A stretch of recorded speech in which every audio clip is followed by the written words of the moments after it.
പിന്നെ പുതിയതായിട്ട് മെഷീൻ ആവശ്യമുള്ള ആളുകൾ ഇപ്പോൾ നമ്മൾ ജാഫ മെഷീൻ കൊടുത്തത് ആരും ഇന്നേ വരെ കഴിഞ്ഞ പ്രാവശ്യം നമ്മളൊരു 10-20 കൊടുത്തു, ഈ വർഷം ഒരു 17 കൊടുത്തു.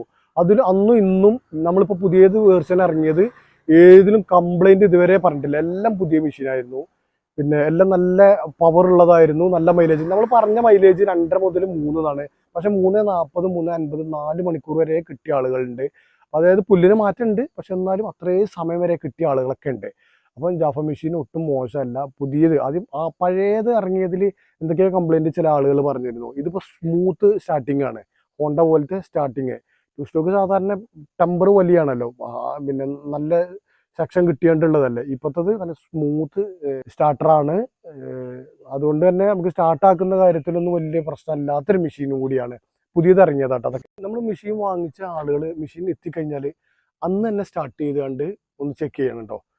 ചെക്ക് ചെയ്തിട്ട് എന്തെങ്കിലും പ്രശ്നം ഉണ്ടെങ്കിൽ അപ്പം തന്നെ പറയാം. കാരണം അയച്ച ഒരു മെഷീനും കംപ്ലൈൻ്റ് ഇല്ല. ചില ആളുകൾക്ക് സ്റ്റാർട്ടാക്കാൻ അറിയാതെ, അതായത് ക്കുന്ന സമയത്ത് ഒന്ന് പ്രൈമറി ബൾബിൽ ഒന്ന് പ്രസ് ചെയ്യണം, രണ്ടാമത് ഒന്ന് ചോക്കിടണം, എന്നിട്ടാണ് സ്റ്റാർട്ട് ചെയ്യുക.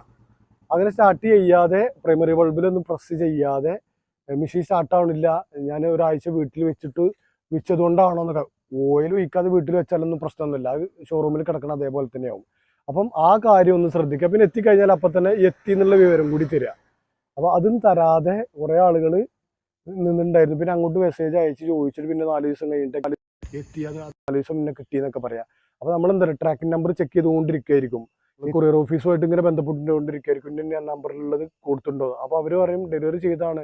അപ്പോൾ കസ്റ്റമർ വിളിക്കുമ്പോൾ കിട്ടൂല, അവർ പറയൂല. അപ്പം അത് പറയാൻ വേണ്ടിയിട്ടൊന്ന് ശ്രദ്ധിക്കുക. അപ്പം ആ മെഷീൻ വേണ്ടവർ കാര്യങ്ങൾ അറിയിക്കുക. അപ്പം വർക്ക് ചെയ്യുന്ന സമയത്ത് നമ്മളെ സേഫ്റ്റി കൂടുതൽ ശ്രദ്ധിക്കുക. ഇതൊക്കെ പറയാൻ വേണ്ടിയിട്ട് കൂടിയാണ് ഞാൻ വന്നത്. അപ്പോൾ അടുത്തൊരു വീഡിയോ കണ്ടുമുട്ട് വരെ ബൈ.